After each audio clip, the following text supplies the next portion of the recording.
اللہ وہ ذات ہے جس نے تمہارے لیے رات بنائی تاکہ تم اس میں آرام کر سکو اور دن کو روشن بنا دیا۔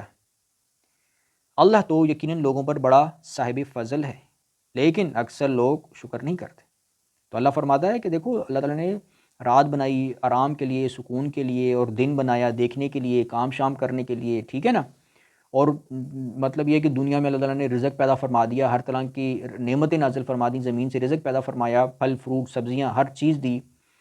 تو جو ہے پھر بھی کیا ہوتا ہے کہ وَلَكِنَّ أَكْثَرَ النَّاسِ لَا يَشْكُرُونَ، کہ اکثریت لوگوں کی ناشکری ہوتی ہے، شکر نہیں کرتی۔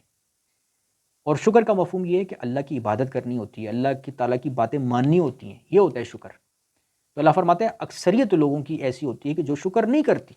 آپ دیکھ لیں اس وقت اللہ تعالیٰ نے جو ہے رات کو سکون کا ذریعہ بنایا ہوا ہے، یہ بھی اللہ کی نشانی ہے۔ دن کو دیکھنے کے لیے بنا دیا، روشن بنا دیا، تاکہ دن کو لوگ محنت مزدوری کریں، کام کریں، اللہ کا فضل تلاش کریں، ٹھیک ہے۔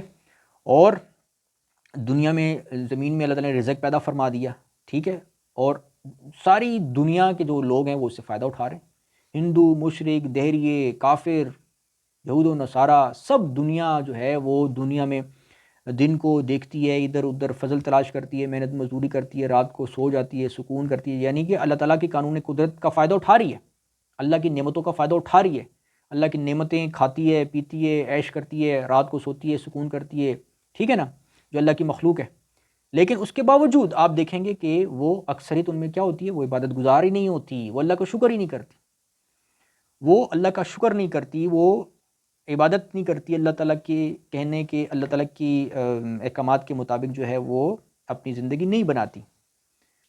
ذالکم اللہ ربکم خالق کل شیء لا الہ الا هو فانا تؤفکون، یہ ہے تمہارا رب، یعنی یہ ہے تمہارا رب جس نے رات سکون کے لیے بنائی، دن دیکھنے کے لیے بنایا، اور رزق نازل فرمایا، ٹھیک ہے نا۔ اللہ تعالیٰ کا فضل جو ہے یہ زمین پر نازل فرمایا، تو فرمایا یہ ہے تمہارا رب جو ہر چیز کو پیدا کرنے والا ہے۔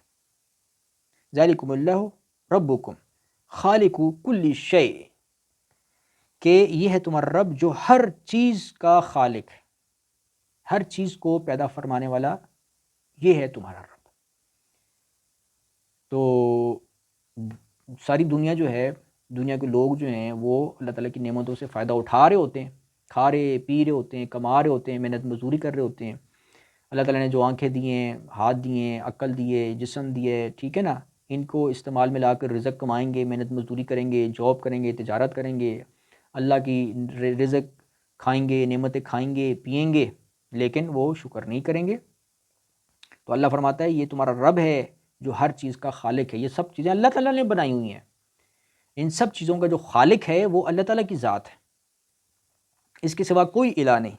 بس تم کہاں بہکائے جاتے ہو، کہاں تم بہکائے جاتے ہو؟ یہ سب چیزیں تو اللہ تعالیٰ نے بنائی ہوئی ہیں، تو اللہ کی بات مانو، اللہ کی عبادت کرو۔ تو اللہ فرماتے ہیں فَأَنَّىٰ تُؤْفَكُونَ، بس تم کہاں بہکائے جاتے ہو۔ كَذَلِكَ يُؤْفَكُ الَّذِينَ كَانُوا بِآيَاتِ اللَّهِ يَجْحَدُونَ، اسی طرح وہ لوگ بہکائے جاتے رہے ہیں جو اللہ کی آیات کا انکار کیا کرتے تھے۔ تو یہ کون لوگ بہکائے جاتے ہیں؟ وہ لوگ کہ جو اللہ کی آیات کا انکار کرتے ہیں۔ اور انکار دو طرح سے ہوتا ہے، ایک قولی طور پر، ایک عملی طور پر۔ قولی طور پر یہ ہوتا ہے کہ میں نہیں مانتا کہ یہ زمین آسمان کائنات رزق اللہ نے بنایا، انسان کو اللہ نے بنایا، میں نہیں مانتا، یہ ہے قولی انکار۔